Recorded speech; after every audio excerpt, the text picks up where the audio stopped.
Welcome to the Homeschool Perspective, where seasoned homeschooling moms share tips, insights, and resources to empower your homeschool journey. Hey, welcome back to the Homeschool Perspective. We are going to be discussing secular versus faith-based resources today. As options for homeschoolers continue to grow, the variety within those options does as well, which is awesome. And this leads to the question, should we stick with only one type of curriculum and resource? Can we use something that might not necessarily align with our personal values? Let's talk about it. You guys, this has been such a fascinating thing to see unfold just in the last couple of years, that as more and more options become available, as more incredible people like yourselves are creating materials and resources for homeschooling families, there are just so many different paths to go. And this issue, there are people who are like one or the other, right? And then there's people who are all over the place. So let's start here. Let's define what are we talking about when we say secular versus faith-based. So let's start with secular. How do you guys define secular resources and materials? Personally, when I hear something as secular, I believe that it is completely absent of religious content. Or a religious perspective. Yeah, there is nothing. But see, that's different. Because you said religious content, and like religion is all throughout history. You know what I mean? So I guess I would say, like, obviously we cover like religion and its role in history, but no agenda, no proselytizing. Maybe would be a good way to explain it. There's no influence of the religion on the content. It is factual, data-driven information. Yeah, it's free of I'm sorry, I got a cringy there. I hear you, but the factual part, because people's faith, I feel like. But when you're looking, for me, I'm thinking about history, right? Yeah. So yes, but even history comes with perspectives with these gods. This is, you know what I mean? But when for instance, my high schoolers use Not Grass for history. It's written by a Christian company. And like, you can see God's plan unfolding here. It's very faith-based. But we've also used, I can't even think of the name of it now. It's been years. But there was another history curriculum that we used, and it was a secular curriculum. And it talked about, for example, the spread of Islam and the faith of indigenous tribes in different countries. And it talked about how the missionaries went out from different religions and affected the culture. But it wasn't saying, but look at how God had a plan for this, or so it didn't bring their faith into the story. It was just a recounting of it. And I get what you're saying. I don't think anything is truly secular, but I think that people do their best to be absent of influence. It almost sounds like, as we're talking about this, my own opinion is developing a little bit here, but it almost sounds like the secular version doesn't take on the characteristics or attributes of somebody who follows a specific faith. That's a great way to say it. Yeah. Because if we're looking, because immediately when you said your definition, I was like, oh, but we have world religions class. Like, can you have a secular world religions class? But if we take it that step further and say a secular curriculum is one that attempts to not take on the attributes, characteristics, or to lift up the attributes and characteristics from a specific faith, then it's secular. But gosh, you guys, I feel like secular curriculum becomes its own religion. It does. Is that just me? I'm like, no. When you're working so hard to like completely separate, then I feel like it becomes its own. It just becomes its own thing, because when you're talking about, like, let's say George Washington, right? Like you're talking about George Washington in a history curriculum. His faith mattered to him. He spoke about it constantly. It was in all of his writings. He believed that God intervened to keep him in the position he was in so that America could win the Revolutionary War. We know this from his writings. Right. Secular curriculum, from what I've seen, they leave that out. But that's a part of who he is. But they leave it out because it's leaning towards one way or another on a faith. But then what is the driving purpose behind that person if we don't share that part of who they are? So it's almost like you can't have secular without taking a different perspective, right? Mm-hmm. Does that make sense? It does make sense. And it's really interesting how it gets muddy and when you're doing that, because if you're going to be if you're going to have a secular curriculum and you're going to leave that out, then like you said, you change who that person is in the historical context, in that teaching of history. And obviously some curriculum, or some subjects, I should say, it's way easier to be secular in with that. Like, right. I mean, like math, like we're not anything that doesn't have people, right? Yeah. People are messy. People are messy and yeah. motivations matter. But yeah, 100% math, it's easy. You're just going to talk about the numbers. Yeah. I think with secular, so when I go to look at our curriculum's website, I will always look at like the who we are page and the what we believe page. And I will actually Google, is this curriculum secular, faith neutral, or Christian, or faith-based? And look and see what other people have to say about it, because it's very telling. And here's the crazy thing is I don't actually have a preference. We use all of them for different things. They all serve a purpose. I want my kids to be exposed and learn how to think. And to do that, they need to not just have information coming from one agenda or one point of view or one belief system. They need to learn how to parse words and ask for definitions and make sure that they understand the language being used and critically think through ideas and processes, right? And we can't do that if we're always feeding them from the same plate of the same type of food over and over and over again. And so I think all three are important. But in general, when you're curriculum shopping, people who say that they sell secular curriculum are priding themselves on leaving religion out of it. And, I'm going to be super controversial here. I think what they're saying is we don't promote the Christian faith. Yeah. That has been my experience. It's not that it's absent of any religion. It is absent of the Christian religion. Yeah. And I've come to realize that, at least in American curriculum, that seems to be what they mean.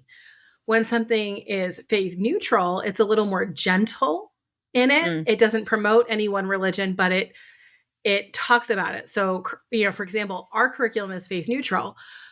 We study holidays and we talk about Ramadan and Hanukkah and Christmas and Easter and St. Patrick's Day. And we address them all in as much as I am capable of writing a neutral curriculum, and my writers and my team of writers. And I've intentionally hired writers who disagree with me sometimes. And we'll come to the table and we'll wrestle over the presentation of something to get it to be as neutral as possible for the information for our children. But the reality is my values steer my product, right? So every writer's values will steer what they write. I believe that kids should play. So when people come to me and ask for curriculum for 1 and 2-year-old babies, I'm like, I don't have anything for you. I'm sorry. Yeah. But here's a great website on activities, because that's a core belief system for me, like my educational approach. And, to take myself out of it and create a neutral curriculum would mean that I can create a curriculum that doesn't say there's a right or a wrong way. And that's what, in theory, that's what secular curriculum is supposed to be. It's supposed to be neutral. But in its dedicated absence of religious presence, it fails to be neutral. And that's why I tend to prefer faith neutral stances when I purchase resources for my kids. Yeah. Yeah. I love that. And faith neutral, let's define that a little bit, because I agree. I think that a lot of the curriculum companies that really are out there, we are secular. It's become its own religion of being an absence of other things. But faith neutral, I feel like, is newer on the scene. Like people haven't, because it really used to be, originally it was Christian, right? Like there was Christian curriculum in the United States. It was Christian homeschooling curriculum. That was really what you could find, or you could unschool. That was it. Once we got the legal right back to homeschool, those were your two options. And over time, those options have expanded and adjusted. And we have secular, we have faith-based. We also have Muslim-based or Islam-based curriculum. We have Buddhist-based curriculum. We have Jewish-based curriculum. Like these all exist now, which is wonderful.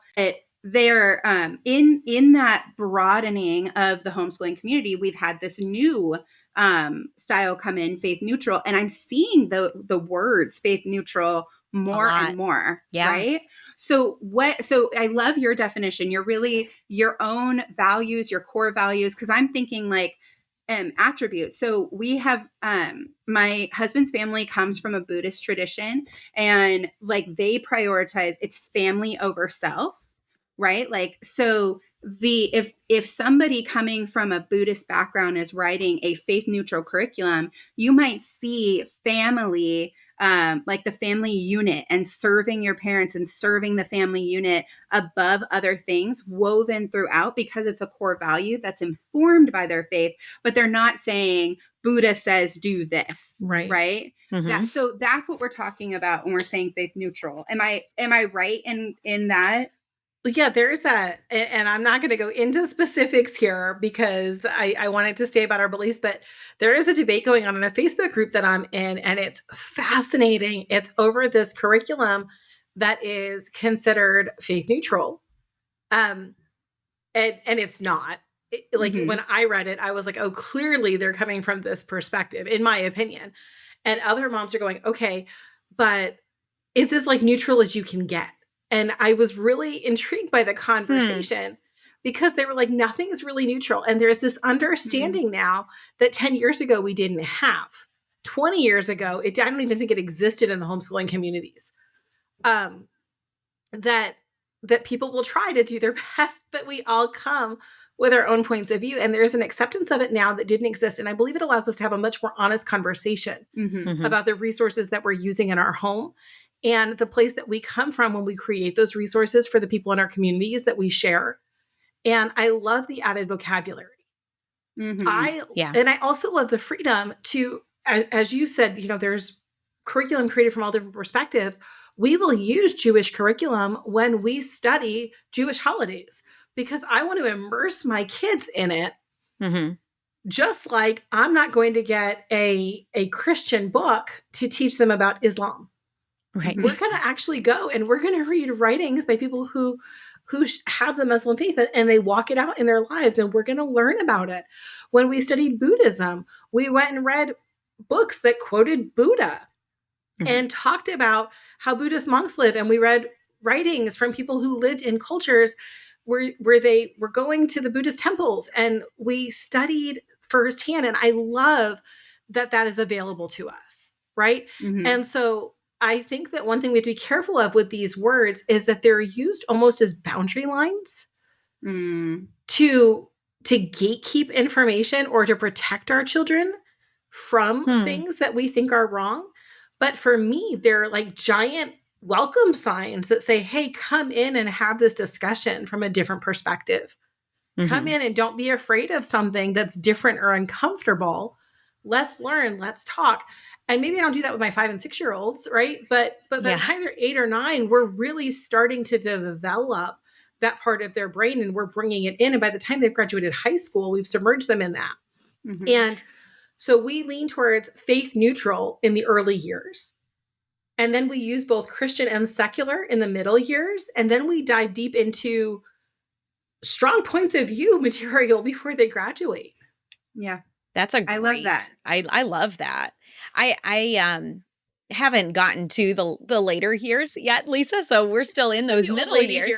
Yeah. No, it's great. It's great to hear, what your perspective and what you've done with your adult children and how you've helped them to establish, get a good solid worldview, and by immersing in other cultures and by using writings direct from those different curriculums from all over the world. I think that's great.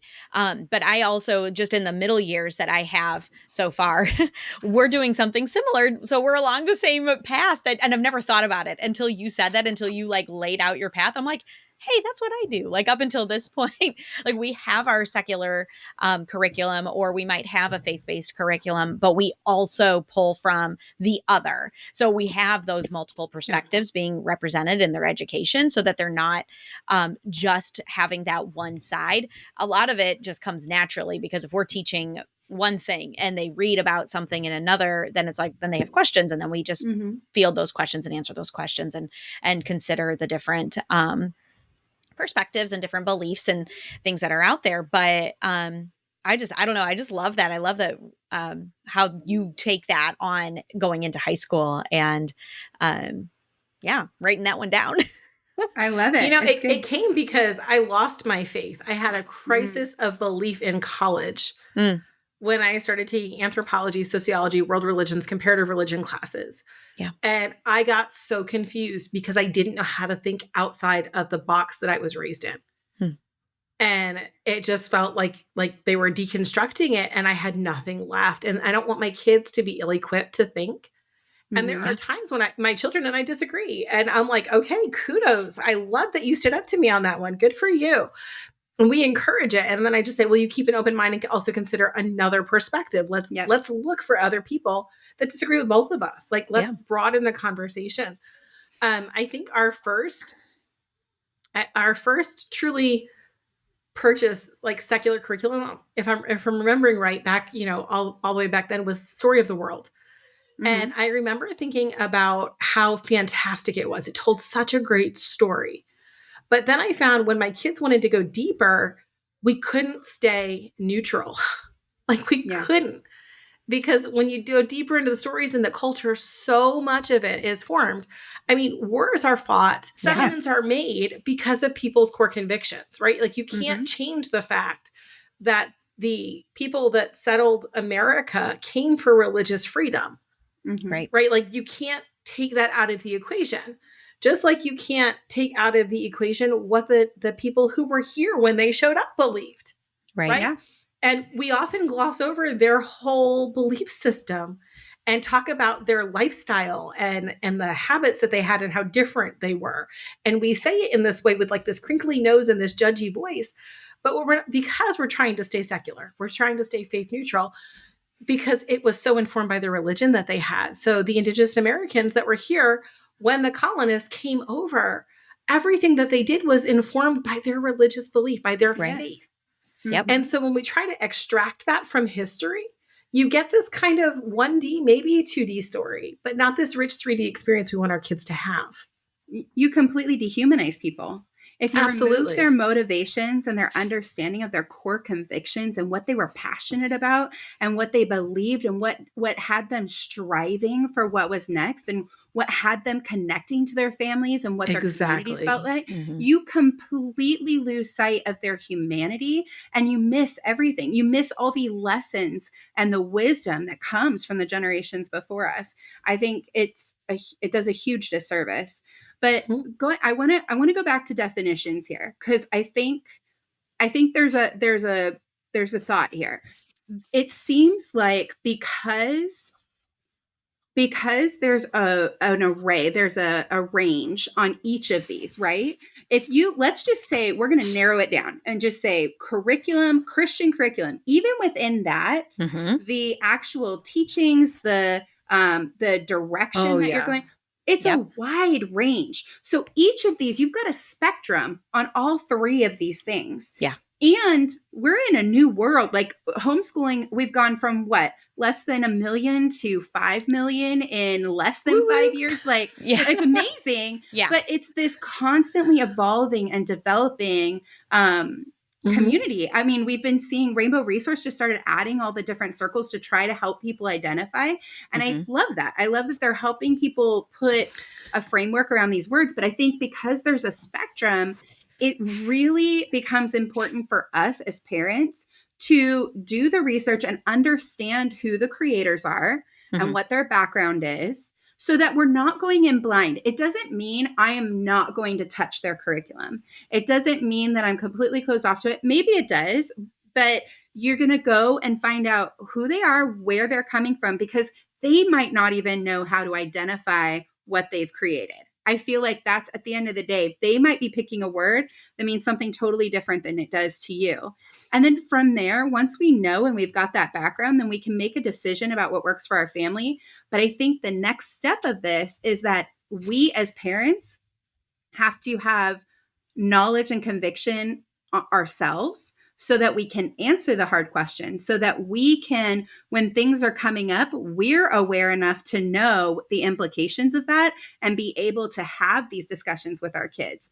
I think there is, I sometimes I see these conversations going like, how dare this curriculum person, they misrepresented, they did this, they did that. Mhm. And I don't know that they did in a lot of cases. I don't know that it's always this nefarious thing to try to slip these ideas in for your kids. They really might not be aware. So there's a huge responsibility on us, I think, as parents. And this isn't a bad thing. This is awesome, where we need to go deeper in developing our own faith, our own understanding, whatever that means, so that we can take any resource and we can highlight what is true or not true for us, or what might be missing, or what we want to add, so that Yeah. we can continue those conversations. We have to be modeling learning Absolutely. ourselves to be able to use any three successfully. Because if you go with one, it's going to have a range. You have to know and have that conviction yourself. I was going to say, it's impossible to cover every single perspective of every single people group, of every single belief system, of every single thing, right? I mean, it is impossible. So there's not ever going to be a perfect curriculum out there that covers all of the things from in a secular way that is going, or in a faith-based way. It's just not going to happen from any of these angles. So as parents, when we're choosing a curriculum for our kids, we have to keep that end goal in mind. Like, what is it for your kids right now, in your family, where you're living, what's going on in the world? All these things are going to influence that curriculum that you choose, and why you choose secular for this one this year and faith-based next year, or you're going to grab these resources that are secular and these that are faith-based, and you're going to put them together in this way. But you're not ever going to be devoid of perspective and bias, no matter what curriculum you choose, no matter what route you take, because it's there. Everybody, we can do our best to expose our kids to, and expose ourselves, model that for our own children, like how we are gathering information ourselves, what resources we're pulling from, what resources we are saying this is worth my money to spend on. And this is, it's, I don't know. And I'm like, I think I'm agreeing with what you're saying, Ally, about how these curriculum writers, they have written things, and we can't be devoid of our bias and our perspectives and things like that. They're writing things. I don't think they're writing it to be to totally leave things out. They're just doing the best they can with the space they have, with what they and from their own perspective. From their own perspective, they may not even realize that what they're writing has these implications. So that's where I think it just goes. But even back if they to, do, they know. can't put it all in. That's when you, as the learner, go and find the learner or the parent or whoever. Yes. That's where you go and you find something from that perspective to weave into your own education or your children's own education on it. Like what I write about history is going to be totally different from what anybody else writes about history, from what Ally's going to write about history, because we're coming from different perspectives and different things are going to stand out to us. And so the learner or the parents are going to be the ones responsible for giving an appropriate amount of perspectives for that child in that time, in that way. And so I'm grateful that there are so many curriculums that are coming up that are from different perspective or that highlight different things, because I think it is so important to have these conversations with our kids and be able to present them with material that's not just from one perspective always, sticking with the same perspective forever, because we want to raise thinkers. We don't want to raise, kids that are just retelling the same perspective that they were fed. So I feel like we're having to add another definition to the mix then. what do you define curriculum as? Because I define it as like a diving board or a springboard as we jump into knowledge, right? And explore it. But I want my kids to swim in a much, much bigger ocean than just their curriculum textbooks. Like they're like a puddle Mhm. and there's an ocean of knowledge out there. And Yeah. if So we I would limit say ourselves to curriculum, that the ocean is the curriculum. right? That's what I'm saying. And Like if the we limit ourselves textbooks are to a piece of books it. and say, this is what we have to teach our kids, that's where the disservice comes into them. And so when we talk about secular, faith-based, faith neutral, whatever with curriculum, it is such a small part of our kids' education. If we're immersing them in literature and in life and in worldviews and having these tough conversations with them, it's only a small piece of the puzzle. And so there's a lot less to be afraid of as a parent. Because that's what I see. I see a lot of fear around these words, especially with new homeschooling parents. I was afraid of them when I started. I was like, oh man, that science curriculum looked great, but it's secular. Like, right? Well, like, I think too that fear comes from insecurity in your own knowledge too. If we are putting, at the end of the day, if you're putting that curriculum in a position where it is educating your child, you're losing the purpose and the opportunity that comes with homeschooling, right? yes. No matter, somebody could write the perfect curriculum, right? Let's say there is the perfect curriculum that perfectly aligns with your worldview, that challenges their thought process, right? And it's just wonderful. If you still allow that curriculum to be the education for your child, you don't need to homeschool. That can happen somewhere else. Right. Homeschooling is about facilitating, guiding, having conversations with our children. And yes, grab resources that you enjoy, that align with whatever your goal is for your family. I think that's wonderful. And I think it's okay if you do stick with a faith-based curriculum from kindergarten to 12th grade. I think that's absolutely okay. I think that the problem comes in when we give that curriculum too much power. Yes. And we say like, it has to be, that's where, like you were saying, curriculum writers can't get it all in there. There's so many things, but we can't give it that much power. You can't, just like if your kid has mastered that, don't make them do the other 8 pages, right? We cannot let curriculum be the boss. Right. So even if it's not the curriculum that's in the driver's seat. It's not. And when we give it that much power, that I think triggers fear. But a lot of times we give it that much power because we are insecure about our ability to do it ourselves. 100%. And that is something that you as a parent can change. You as a parent, when you're buying curriculum, you can buy yourself curriculum. You can head on YouTube. You can watch the Khan Academy videos. You can empower yourself to not give away your leadership, your authority in your family to external forces out of fear. Yeah. I like that. Oh yeah. That is gold. That's the mic drop moment right there. That's it. Yeah. Because that's it. It's educating ourselves and being confident with the learning that's happening in our home and knowing it's not complete when they finish that workbook page. It's not. The learning is not complete. We can't give the power, like you said, to that curriculum. That is check. They are now educated. That's not what happens. And like you said, you can get that anywhere else. You can get, you're not going to get a perfectly secular education in the public schools either. That's not coming without bias and perspective. It's not. So if you are ready to dive in and take a little bit of like responsibility and take on that facilitator role, that curriculum curator that we've talked about role for our kids, you can get anything. You can get any curriculum. It really doesn't matter. If you are taking on that role as facilitator, curator, you are the one educating your children. You can buy anything and it will work for your family. Because you're not going to just stop with the workbook page or the listening thing or the book. You're not going to stop with that. Yeah.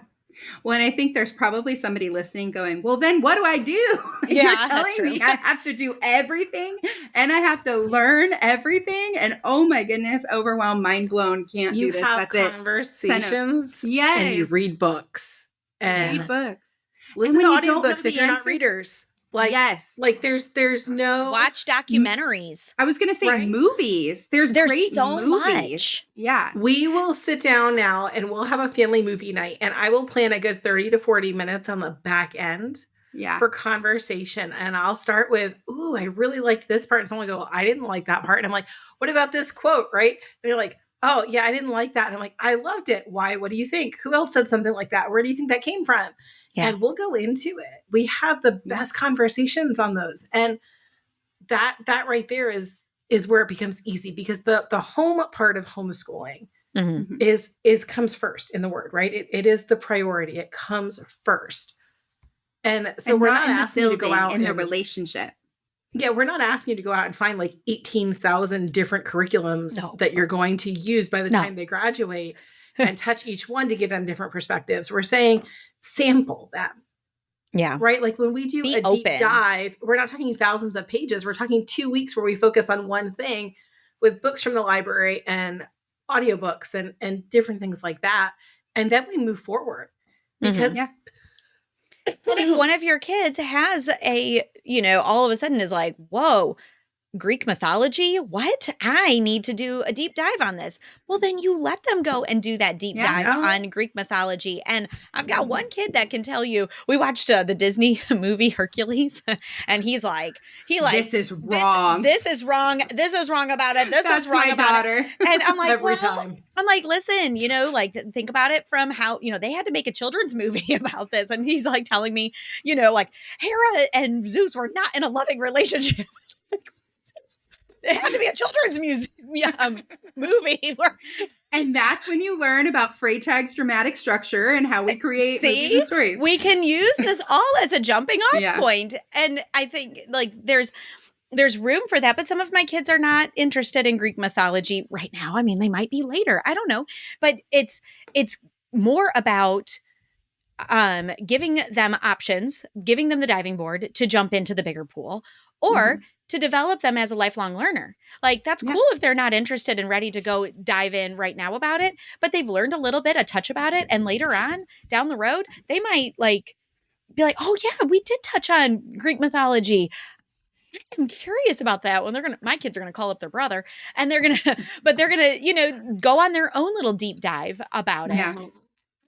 I'm doing this. I actually called my brother yesterday and I was like, what was that documentary you were watching on or you were telling me about it was about Hitler and Hitler's rise and the Reichs and everything. And I'm like, what is it? He can't remember. And I'm like, come on, dude. Remember. I need to know. You're going to get the 3 a.m. text. I am. I remember it. I can't wait for that 3 a.m. text. But that's lifelong learning. I'm 41 years old and I want to learn more about the 3 Reichs, and if we want our kids to be that way, we have to be that. You have to model it. And if you don't know the answers, that's the other thing too. You don't have to know, you don't have to have this perfectly planned out. If you've chosen a curriculum and you're going through it and you go, that doesn't feel right. I don't think that aligns with our values. You come across something, you just say that to your kids. This is right. I'm not sure why. And that's when you go to some trusted sources. Maybe you have a friend or a brother or a cousin that you can talk to. You have you have a great librarian. We have a sweet librarian. I love her so much. Who finds the greatest things. Maybe you have a trusted website you go to, but, have some resources and just, if you don't know the answer, even better. But have that conversation. Yeah. And, say that doesn't feel right to me because this is what we believe. So how does that work? Let's see how that works. Right. Yeah. It's okay if you don't have all the answers going in. It really is, as long as we are proactively engaged in having those conversations. I think the best thing that you can say to your kids while you're homeschooling, the best conversation that you could have starts with, I don't know. Let's find out. Yeah. I think that's the best, the best conversation that you can have with your kids, the best start. So I sense a t-shirt there. I don't know. Let's find out. Let's do it. So I think Um, that this gives a lot of freedom to those people out there that are using state funds for homeschooling, yes. that, Oh, they yeah. want to use state funds for homeschooling. So they would prefer a faith-based curriculum or something, that has that, but they can't. They have to purchase a secular curriculum. Um, this is the diving board. This is the diving board that you are now, choosing to jump off Mhm. of, the one that is giving you state funds for, but that doesn't mean that that's the whole pool. And it should give a lot of Mm. freedom and a lot of flexibility to you in your homeschool to be able to use it as the diving board, to go through it, to use that, and not have it be the total boss of you. Absolutely. And you can That's use your it. funds for other things and buy faith-based curriculum too. That's true. There's Yeah. so many different ways to do this. And it all goes back to, what are your goals for your family? What is it that you guys want to do together? You guys, this conversation's been so fascinating. And I think there's even more things that I want to go and perseverate on myself. Mhm. And I think as homeschooling continues to grow and expand, we're going to see more and more with this conversation and how we navigate it and what that looks like. Do you guys have any final thoughts on, like, where are you guys? What was your takeaway, or what are you going to be thinking about when we walk away today? I was actually contemplating. I have a kid who's like, yeah, when I have kids, I'm going to homeschool too. I'm like, I was wondering what vocabulary they would be describing curriculum with when he's shopping for it for his kids. Yeah. Oh, yeah. Right. Like, I love that we have these options, and I love that we're paving the way for our kids to be open to even more, because as the homeschooling movement continues to grow, and I love that none of us are approaching these terms with fear. Like, they're not like, warning, stay away from this. They're, hey, here's a clue to what's inside. Come explore deeper and have good conversations with your kids. I think that's really what I heard from all three of us, even though Yeah. we might all sit in different places on it or use different curriculum in our homes. We sit in a place of openness to it. And I think that's really important. And a lot of people view openness as compromise. And there is a difference between having that core faith. And I heard this come through too, like those core values, Mhm. and gatekeeping information from our kids that they're going to encounter later in life. Hmm. Right. So we're raising learners, we're raising critical thinkers, we're raising kids who know how to parse words and ask questions and dig deeper, all while it's safe and comfortable at home, where they have people they can trust to ask questions to. And Yeah. we don't have to have the answers. We just have to be willing to help them find out. Be open to curiosity, Yeah. and don't be afraid by the curiosity that comes. And even I love what you said, Allie, about like when you come across it in the curriculum and it doesn't sit right with you, Mm-hmm. then saying that to your kids, because like most of the time we think about when our kids come to us with the curiosity, when the kids are saying, well, why have I heard this, and you're saying, and this is saying this, why am I hearing these two things? What's the, blah, blah, blah, so we're fielding those questions from them, but us being discerning and having critical thinking skills and modeling that for our kids, and having the growth mindset and the openness of saying, I don't know, let's find out. Or not even that, but saying like, I don't know about this. I don't Mm-hmm. know if this is what is right. I don't Yeah. know if this is the right perspective here. I think there are other perspectives to explore here. I'm not sure I like where this is coming from. Let's go find some other resources and get a different perspective of this from this. And that's a good both ways, like that up down sort of conversations, like us doing that for our kids, modeling that for our kids, and then our kids feeling safe to do that with us. Yeah. I think that's so important, having that growth mindset and knowing that there's no curriculum out there that's perfect, that is going to answer all the questions in any from any perspective or any viewpoint. We were reading, I was doing a read aloud the other day that I didn't pre-read, learn the lesson, but Love doing that. didn't pre-read. And I read something and I went, ooh. And I was like, hey guys, could that have been problematic? Why was that statement maybe problematic? And we had a conversation. Mhm. There's so many opportunities. And when we are modeling the values, the virtues, the critical thinking, the thought processes, and demonstrating how we move through the world with the worldview that we desire for our children, that is going to have more impact than whether or not Susie's curriculum was designed or is identified Labeled. as being something. So you at the end of the day, you have the most power here, and that is such a beautiful gift. Thank you so much for joining us today. We would love to hear your thoughts on this. What are you seeing as far as what these things are called and what you're looking for? Do you have any questions on this too? I think we would probably love to go deeper on this one. But enjoy your time with your kids. That's the priority. We are raising up the next generation. There is nothing better you could be doing. So enjoy it, and we will see you next time.